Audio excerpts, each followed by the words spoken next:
निकालना चाहते हैं।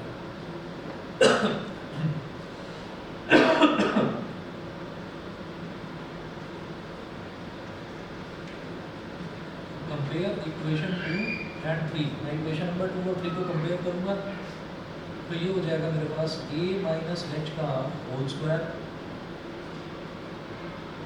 Plus k square is equal to a plus h का whole square plus k square. देखिए के स्क्वायर से के स्क्वायर कट गया, a माइनस एच का होल स्क्वायर क्या होगा a square plus h square minus 2ah, और a plus h का whole square क्या होगा a square plus h square plus 2ah। इधर मेरे को दिख रहा है a स्क्वायर से a स्क्वायर कट गया, h स्क्वायर से h स्क्वायर कट गया, ठीक है। और फिर क्या होगा कि इसको इधर ले आइए, या minus 2ah is equal to 0, तो ये बन गया minus 4ah is equal to 0। अच्छा, यहाँ पर a जो है ना a अननोन नहीं है, याद रखना, क्योंकि इस क्वेश्चन में दे रखा है कि the circle passes through 2 points a, 0 और माइनस a, 0, तो रिजल्ट हमारा a की टर्म्स में आ सकता है। तो हमें तो h निकालना है, k निकालना है और r निकालना है। तो ये जो माइनस 4 है इसको यहाँ 0 के नीचे ले जाओ, तो h is equal to 0 upon minus 4a मतलब 0, तो भाई h की वैल्यू आ गई 0। अच्छा, अब जब h की वैल्यू 0 आ गई तो k की वैल्यू भी हम निकाल सकते हैं। तो आप इक्वेशन 2 या 3 इन दोनों में से, भाई इक्वेशन 2 और 3 को यूज़ करके तो मैंने h की वैल्यू निकाली। अब एक अननोन और है इसमें k, तो इक्वेशन 2 या 3 में ही डालकर आप k की वैल्यू और निकाल लीजिए।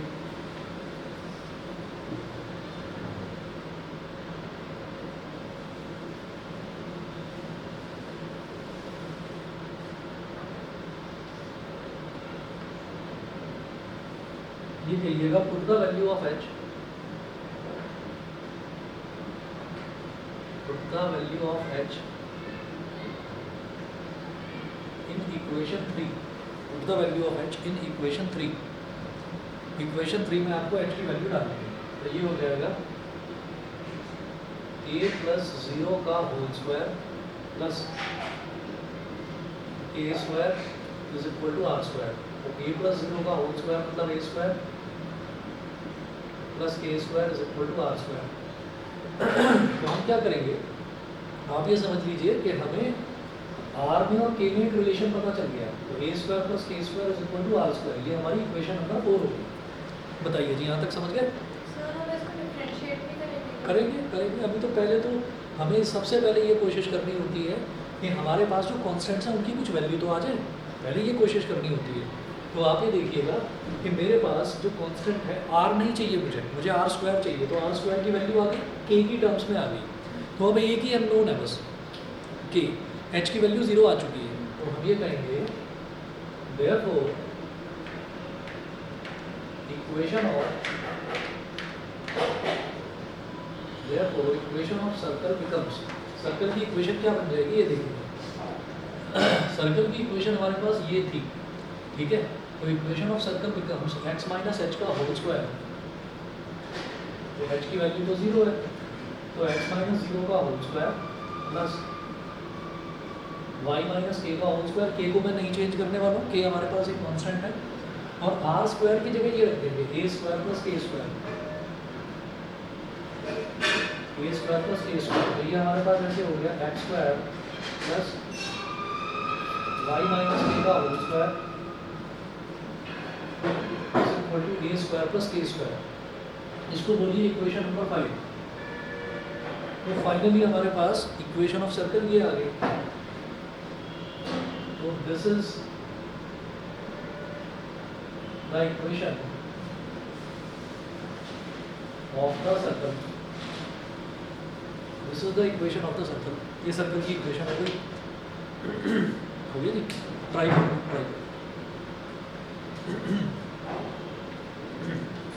अब इसको एक बार डिफरेंशिएट करना होगा, एक बार डिफरेंशिएट करेंगे और फिर इसी में वैल्यू रखेंगे उन कांस्टेंट की, ठीक है।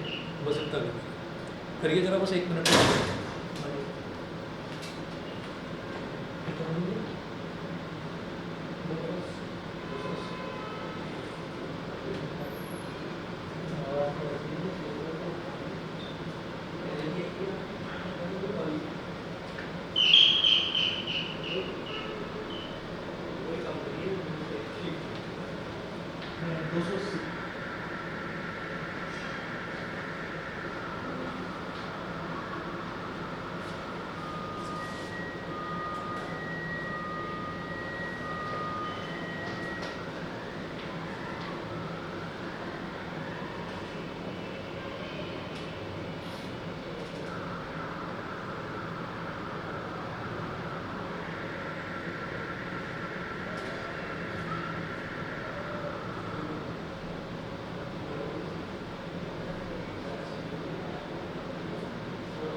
हो गया।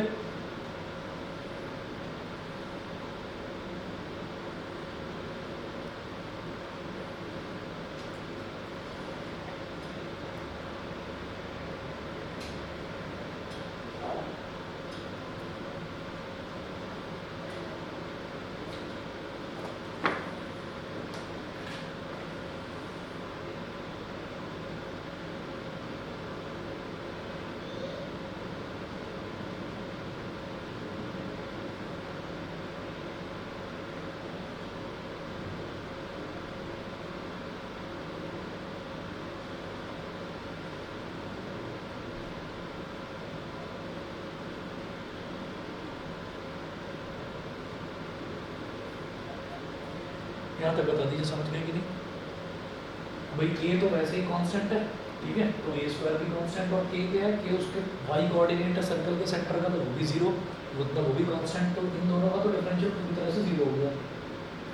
एक्स स्क्वायर का हो गया 2x, वाई माइनस के होल स्क्वायर का हो गया 2 इंटू वाई माइनस के, फिर वाई माइनस के को फर्दर डिफरेंशिएट करेंगे तो वाई का हो गया डिवाइड बाई डी एक्स, और के का हो गया जीरो। अब क्या करेंगे, यहाँ से 2 ले लीजिए कॉमन, ये बचेगा x plus y minus k into d y by d x, ठीक, इज इक्वल टू जीरो। अब 2 को ले जाओ उधर, तो ये हो जाएगा x plus y minus k into d y by d x is equal to 0/2, 0/2 का मतलब हो गया 0, ठीक है। अब क्या करेंगे कि ये जो वैल्यू यहाँ से जो ये हमारे पास आया है ना, तो इसमें मुझे क्या करना था, मुझे यहाँ से k की वैल्यू निकालनी थी, तो k की वैल्यू निकालेंगे। अब वो तो 0/2 यानी कि 0 हो गया, तो क्या करेंगे, इसको एक्सपेंड कर लो, ये हो गया x plus y divide by d x, ये हो गया, और minus k divide by d x is equal to 0, ये हुआ। अब क्या करेंगे, x plus y divide by d x is equal to k divide by d x, divide by d x को इधर ले आओ, तो x upon divide by d x, ठीक है, और जब इसके अपॉन में आएगा तो वो सिर्फ y बच जाएगा, इज इक्वल टू k, तो k की ये वैल्यू आ गई। अब k की इस वैल्यू को ओरिजिनल इक्वेशन में डाल देना है, ठीक है, यहाँ लिखेंगे put this value of k, original equation क्या थी, इक्वेशन ऑफ सर्कल, तो put this value of k in equation 5, put this value of k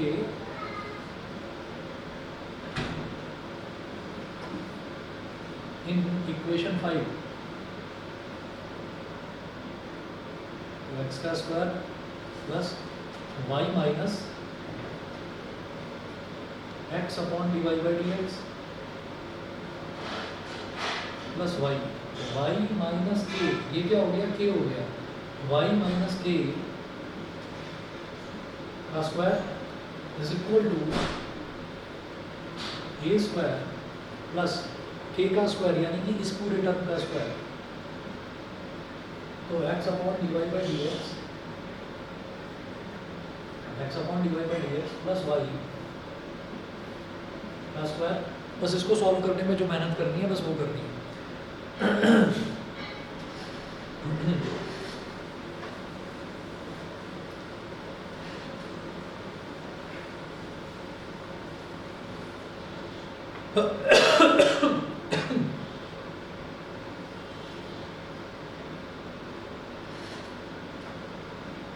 x square plus, अब ये एक तरह से ए हो गया और ये एक तरह से बी हो गया, तो वाई स्क्वायर प्लस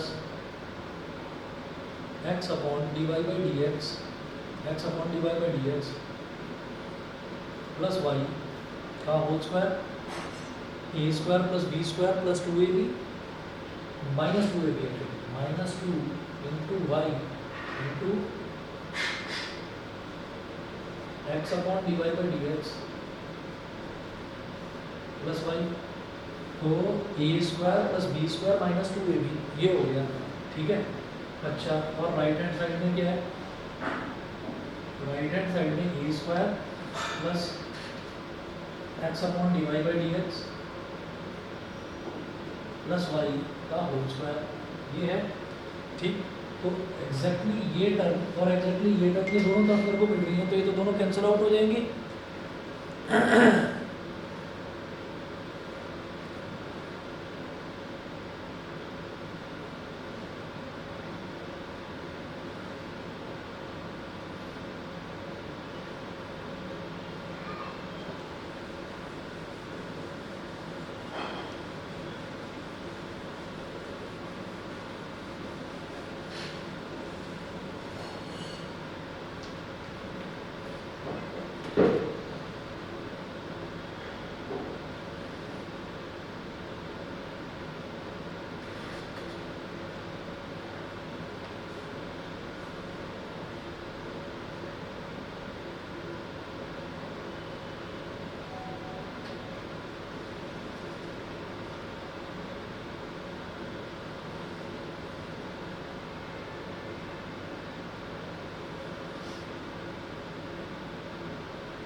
हाँ जी, करा आगे। X square plus y square ये बनेगा x square plus y square minus, अब इसको मल्टीप्लाई करिए तो minus two Y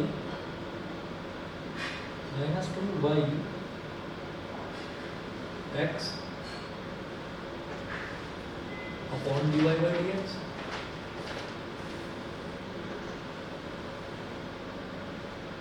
minus two y square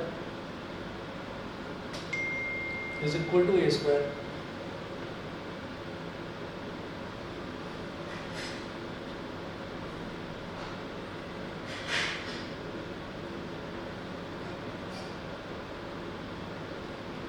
तो ये हो गया x square minus y square, ठीक है, और ए स्क्वायर को भी इधर ले आओ माइनस ए स्क्वायर और इस पूरे को उधर ले जाओ, तो ये हो गया टू वाई एक्स। ऐसा क्यों कर रहे हैं, वैसे तो बन गई डिफरेंशियल इक्वेशन, लेकिन d y by d x denominator में रखा हुआ थोड़ा अच्छा नहीं लग रहा है, तो उसको करने के लिए कर रहे हैं ऐसा। तो d y by d x इधर आ गया, ठीक है। अब इस d y by d x को इधर ले आइए, तो ये बन गया x square minus y square minus a square into d y by d x is equal to two y x. Two y square ये हो गया ना, y square minus two y square minus y square हो गया, ठीक है।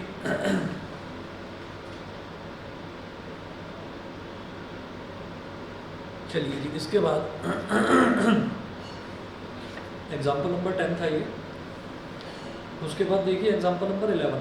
Example number 11 है find the differential equation of the family of circles having their centres on x axis, जिनका सेंटर एक्स एक्सिस पर हो।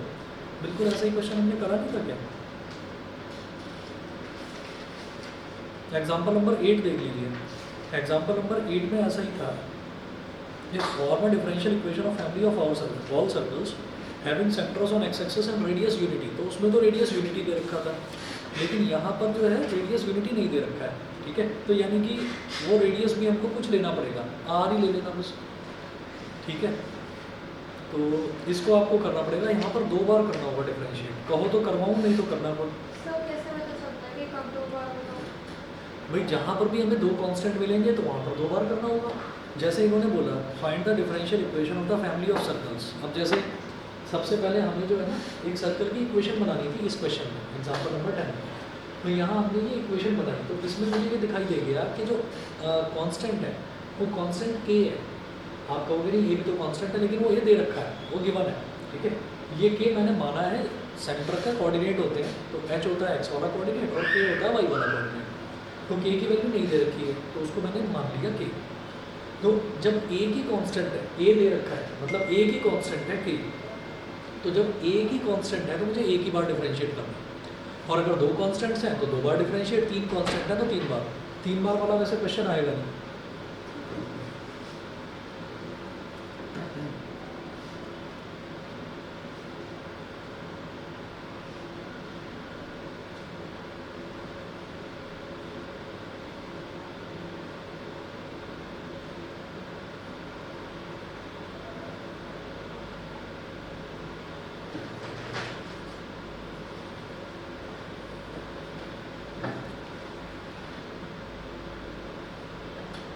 तो एग्जाम्पल नंबर 12 देखो जरा, करवा दूँ मेरी 11 करवाऊँ, कर लोगे? 2 बार करना होगा डिफरेंशिएट।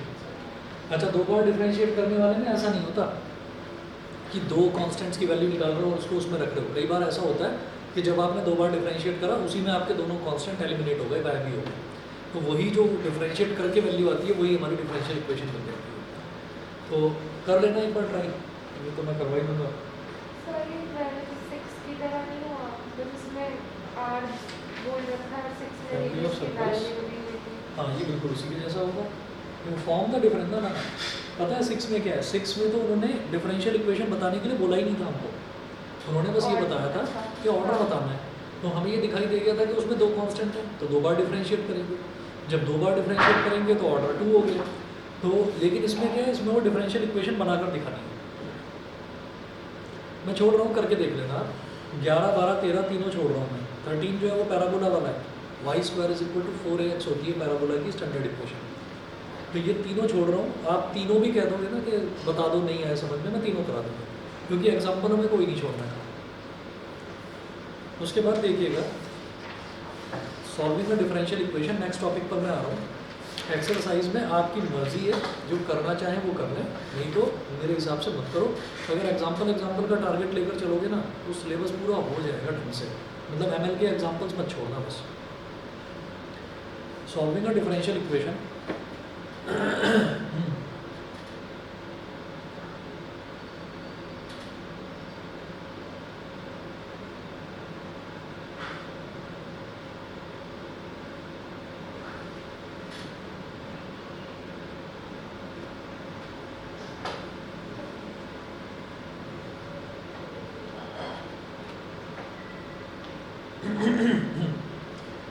एग्जाम्पल नंबर 1 देखिएगा। देखिए डिफरेंशियल इक्वेशन कैसे सॉल्व करेंगे। सॉल्व करने के 3 तरीके होते हैं। एक तरीका होता है वेरिएबल सेपरेबल, एक तरीका होता है होमोजीनियस डिफरेंशियल इक्वेशन, और एक होता है लीनियर। पहले सिलेबस देख कर बताओ, अपने सिलेबस में तीनों मेथड हैं या कोई एक या 2 मेथड है? उसमें है मेंशन है कौन सा कटा हुआ है कौन सा है? ना ना रुक जाओ, उसमें कुछ नहीं होगा, उसमें तो पूरा सिलेबस दे रखा है 2 साल पहले का। नहीं, इसमें जो लेटेस्ट है वो बिल्कुल इसी वे में आया था ना, तो मैंने इसमें काट रखा है। अच्छा देखो, चलो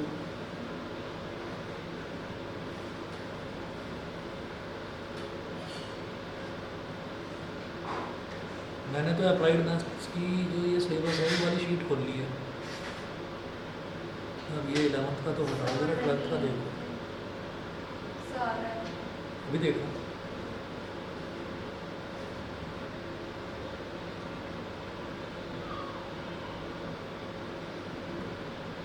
अच्छा जी, इसमें matrices, determinants, inverse of a matrix, calculus, integration के बाद आएगा ये आपका डिफरेंशियल इक्वेशन।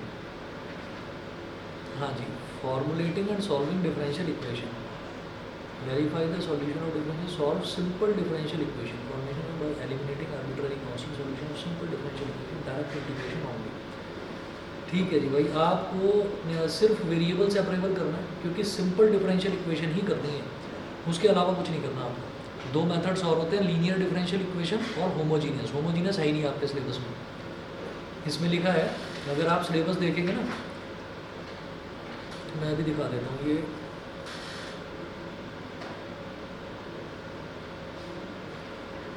हर्षित स्क्रीन शेयर कर रहा हूँ अभी। Okay sir. हाँ जी, इंटीग्रेटिंग भी आ रहा है। हाँ इंटीग्रेटिंग वाला इंटीग्रेटिंग वाला कौन सा? या फिर रुक जाओ अभी बताओ। अच्छा, जैसे बुक के फ्रंट में अगर हम देखें तो यहाँ पर जो हमको दे रखा है ना सिलेबस, उस सिलेबस में अगर देखा जाए तो सिंपल डिफरेंशियल इक्वेशन में, डिफरेंशियल इक्वेशंस एंड मॉडलिंग, तो इसमें लिखा हुआ है फॉर्मुलेटिंग एंड सॉल्विंग, इसमें लिखा हुआ है solve simple differential equation. Formulate differential equation ये हम फॉर्मुलेट ही कर रहे हैं तब से। फिर दूसरा verify the solution of differential equation and solve simple differential equation.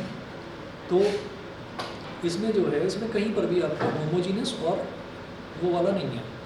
तो आप ये देखिएगा कि solving a differential equation variable separable वाला मेथड है, डायरेक्ट वाले में सिर्फ डायरेक्ट वाला, डायरेक्ट सॉल्विंग वाला है उसके अलावा वाला आगे दे रखा है, देखिए linear differential equation integrating factor, मतलब 8.4 के आगे वाला जो है वो नहीं करना आपको। 8.4 linear differential equation first order, फिर उसके एग्जांपल्स, फिर एप्लीकेशन। हाँ तो भाई एक एक्सरसाइज जो बीच वाली है वो छोड़ देनी है, एक्सरसाइज 8.5। 8.4 के बाद वाला जो टॉपिक है लीनियर डिफरेंशियल इक्वेशन, इसको क्रॉस लगा दो, काट लो इसको।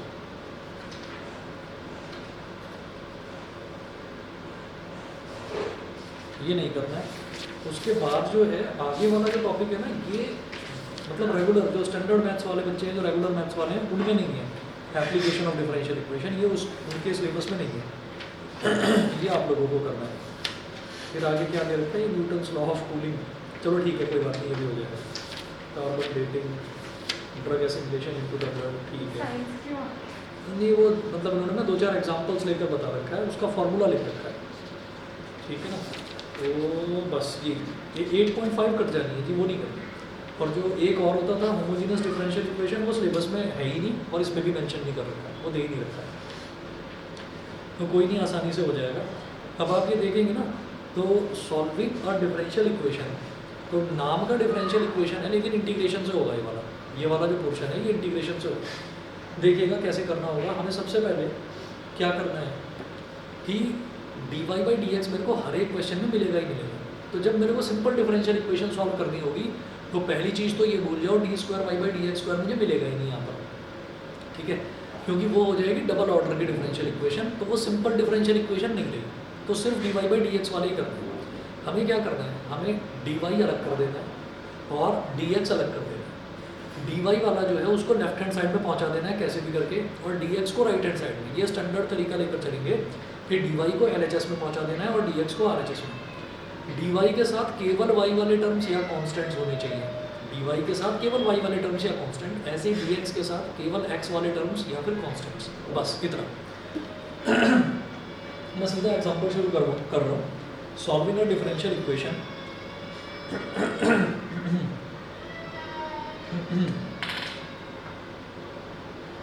Example number 1। एग्जाम्पल नंबर 1 है solve the following differential equations. First part है e की पावर x प्लस e की पावर माइनस x।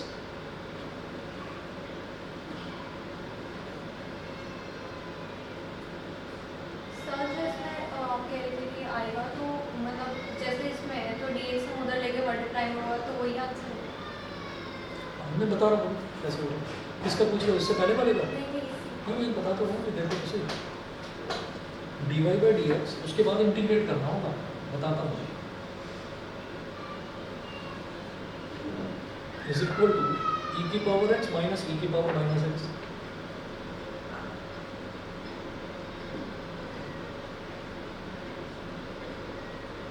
e की पावर x माइनस e की पावर माइनस x। अब क्या करना है, dy को लेफ्ट हैंड साइड में छोड़ देना है और उसके साथ सिर्फ y वाले टर्म होने चाहिए। तो भाई y वाला तो कोई टर्म ही नजर नहीं आ रहा मुझे, तो क्या करेंगे, इधर छोड़ देंगे अकेला dy को। e की पावर x माइनस e की पावर माइनस x, e की पावर x प्लस e की पावर माइनस x और dx। समझ गए? तो dx को इस तरफ RHS में ले जाना है, dy को LHS में ले जाना है, और dx के साथ केवल x वाली टर्म्स होनी चाहिए। तो सारी x वाली टर्म dx के साथ ले गए, ठीक है। इंटीग्रेटिंग बोथ साइड्स,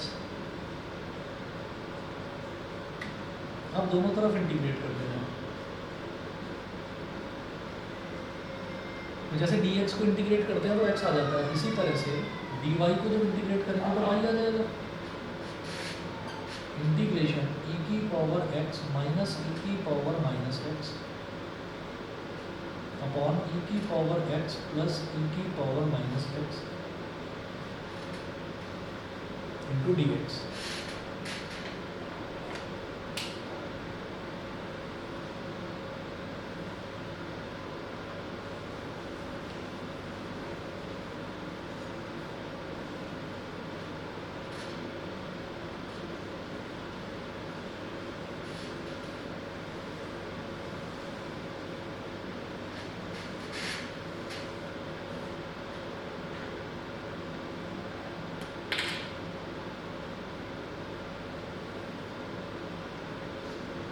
तो जब dy को इंटीग्रेट करेंगे तो ये आ जाएगा y इज इक्वल टू, जब ये है, आप एक चीज़ दिखाई दे रही है कि अगर f dash x upon F x होता है, f dash x upon F x अगर होता है तो उसका इंटीग्रल हो जाता है log एफ एक्स। भाई नीचे e की पावर x और प्लस e की पावर माइनस एक्स दे रखा है, तो इसका डिफरेंशियल है ना एग्जैक्ट ऊपर, e की पावर x का डिफरेंशियल e की पावर x है और प्लस e की पावर माइनस एक्स का डिफरेंशियल है माइनस e की पावर माइनस एक्स। तो इसका मतलब क्या है कि ये कौन सी फॉर्म दे दी मेरे को, f dash x upon F x वाली, f dash x upon F x वाली फॉर्म है।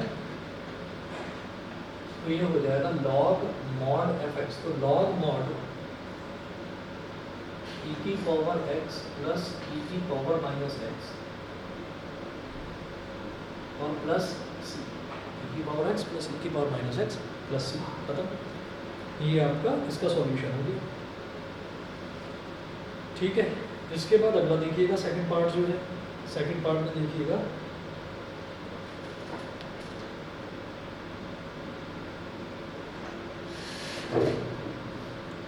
x into under root one plus y square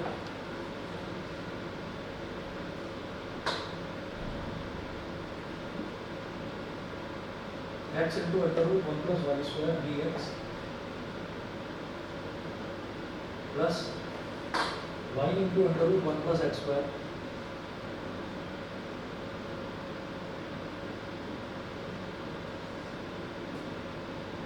d y is equal to 0। ये हो गया।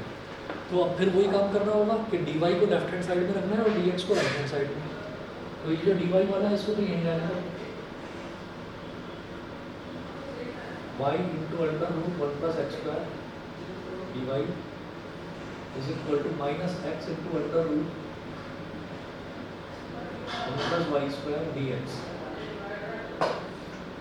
सर बट x वाला dy अभी ले जा रहा हूँ, देखो जरा, ये जो वाई स्क्वायर वाला टर्म है ये x के साथ आ रहा है, तो इसको जरा इधर लाओ y के साथ। तो ये हो जाएगा y upon under root one plus y square into d y, और ये हो जाएगा minus x upon under root one plus x square d x. अब कर दीजिए इंटीग्रेटिंग बोथ साइड्स।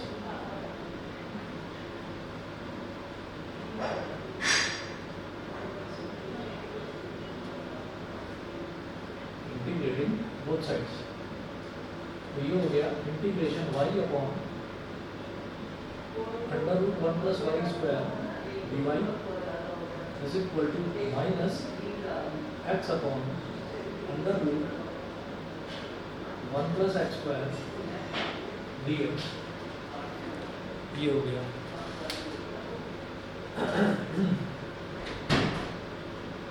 अब क्या करना है कि ये जो वन प्लस वाई स्क्वायर है इसको कुछ मान लो आप, ठीक है। तो हम ये कहेंगे let one plus y square is equal to t, मान लो इसको टी,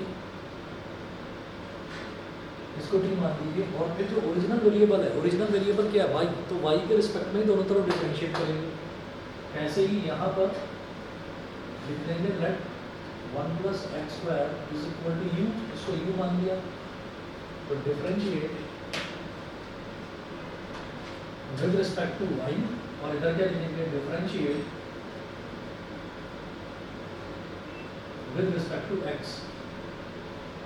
तो वन प्लस टू वाई हो गया, इसमें one plus two y, sorry सिर्फ टू वाई, वन का तो जीरो हो जाएगा, टू वाई, और ये क्या हो जाएगा d t by d y, d t by d y, y के रिस्पेक्ट में कर रहे हैं डिफरेंशिएट, ठीक है। अब ऐसे ही इसको करेंगे, तो one plus x square, one का तो जीरो हो गया, एक्स स्क्वायर का हो गया टू एक्स, और जब इसको एक्स के रिस्पेक्ट में करेंगे तो D u by d x, ये हो गया। अब इसको इधर ले आओ, वाई डी वाई चाहिए सर, तो वाई डी वाई क्या हो जाएगा डी टी बाई टू, और इसी तरीके से इधर एक्स डी एक्स चाहिए, तो एक्स डी एक्स क्या हो जाएगा D u by to, x d x हो जाएगा डी यू बाई टू।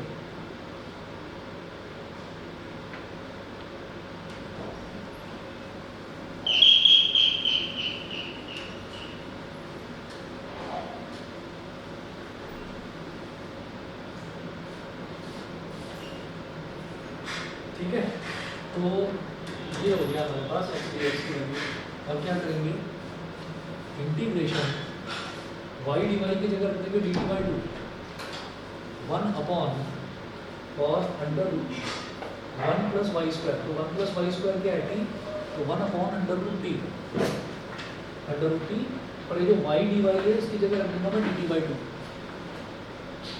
इसकी जगह रख दिया d t by two is equal to minus integration, फिर देखिए एक्स डी एक्स की जगह रख देंगे डी यू बाई टू, और अपॉन में 1 प्लस एक्स स्क्वायर है तो ये हो जाएगा 1 अपॉन अंडर रूट यू, और ये हो गया डी यू बाई टू।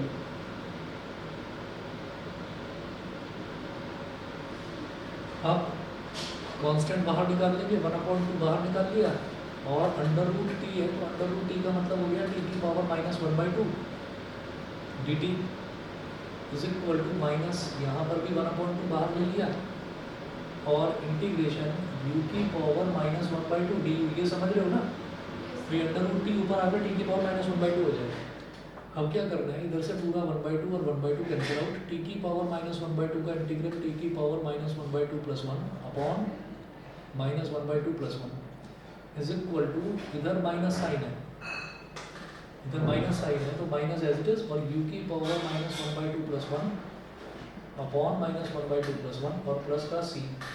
सो ये वाला स्टेप और एक्सप्लेन भाई x की पावर n का इंटीग्रल क्या होता है, x की power n plus 1 upon n plus 1, तो वही तो है u की पावर माइनस 1 बाई टू मतलब u की power minus 1 by two plus 1 upon minus 1 by two plus 1। अच्छा, ऊपर आ जाएगा t की पावर 1 बाई टू, नीचे भी बचा 1 बाई टू, इधर माइनस u की पावर 1 बाई टू और नीचे भी 1 by two plus c। Denominator का डिनोमिनेटर न्यूमरेटर में आ जाता है, t की पावर 1 बाई टू का मतलब है root t, 2 root t is equal to minus 2 root u और प्लस c।